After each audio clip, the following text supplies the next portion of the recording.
CILQ, SNLQ, FA ये सब 7 CPC में बंद कर दिए गए हैं और HRA दिया जाने लगा है।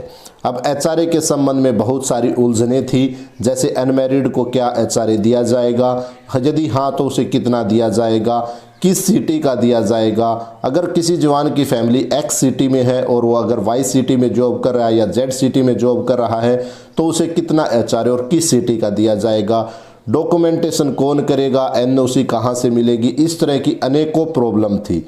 और कुछ स्टेशन हेडक्वार्टर ने तो NOC देने से साफ मना कर दिया था। सर्विंग पर्सन को ये बात बहुत अच्छे से पता होगी।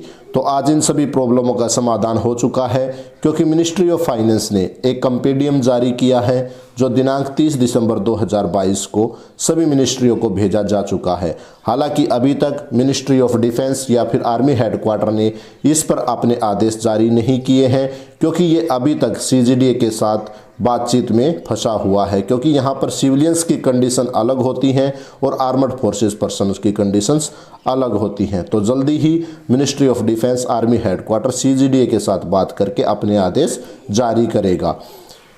परंतु इस कंपेडियम में एक अच्छी चीज़ निकल कर सामने आई है, वह है कि कुछ यूनिटें क्या करती थी कि जब कोई जवान पोस्टिंग आउट होता है या फिर लीव कम पोस्टिंग कैडर कोर्स में जाता है तो उसके बाद जब वो यूनिट में रिपोर्ट करता है तो नई यूनिट उसे TORS यानी टेकन ऑन राशन स्ट्रेंथ से HRA पब्लिश करती हैं, जिससे जवान को सीधे सीधे नुकसान होता है।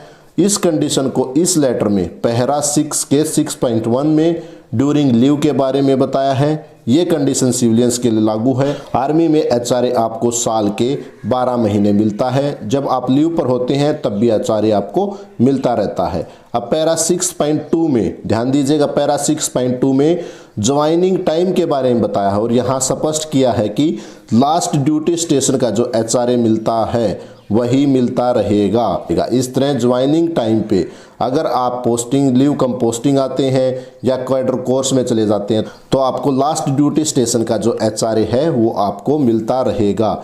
इसके बाद इस लेटर में पुराने जो भी अभी तक HRA के संबंध में लेटर्स सन 1965 से लेकर 2019 तक जारी हुए हैं उन्हें सुपरसीड कर दिया गया है।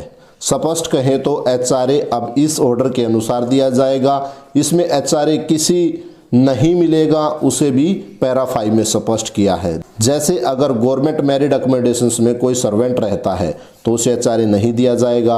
आगे बताया है कि किसी के पेरेंट्स बेटा बेटी वाइफ जॉब करता है और उसे अगर क्वार्टर मिला है तो उस सर्वेंट्स को भी HRA नहीं दिया जाएगा। पैरा 4.3 के अनुसार जब सर्वेंट को गवर्नमेंट अकोमोडेशंस मिलता है तो उसी डेट से HRA मिलना बंद हो जाएगा और यदि सर्वेंट उसे लेने से मना कर देता है तो इस कंडीशन में भी HRA उसे नहीं दिया जाएगा। इस तरह इस लेटर में बहुत सारी कंडीशनों को बताया गया है जिसके अनुसार किसे HRA मिलेगा और किसे HRA नहीं दिया जाएगा।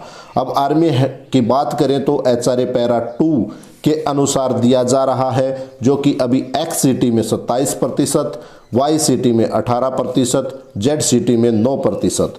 इसी तरह DA 50% पार होने पर X सिटी में HRA होगा 30%, Y सिटी में होगा 20% और Z सिटी में होगा 10%।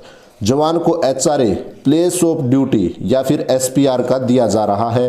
SPR यानी कि सिलेक्टेड प्लेस ऑफ रेजिडेंस, जहां आपका परिवार रह रहा है, जो कि इंडिया में कहीं भी हो सकता है। नई पॉलिसी के अनुसार जो मिनिस्ट्री ऑफ डिफेंस ने 8 अप्रैल 2022 को जारी की है उसके अनुसार CONAC साइन करेगा, यानी पूरी डॉक्यूमेंटेशन की कार्रवाई यूनिट में होगी। स्टेशन हेडक्वार्टर अब आपको 8 अप्रैल 2022 से कोई NAC नहीं दे रहा है। इसके साथ अब कंपेंडियम में फैमिली की डेफिनेशन को भी स्पष्ट कर दिया है, यानी उसके ऊपर जो भी पूरी तरह से डिपेंड है और महीने की इनकम 9,000 से कम है वो आपकी फैमिली यानी डिपेंडेंट है।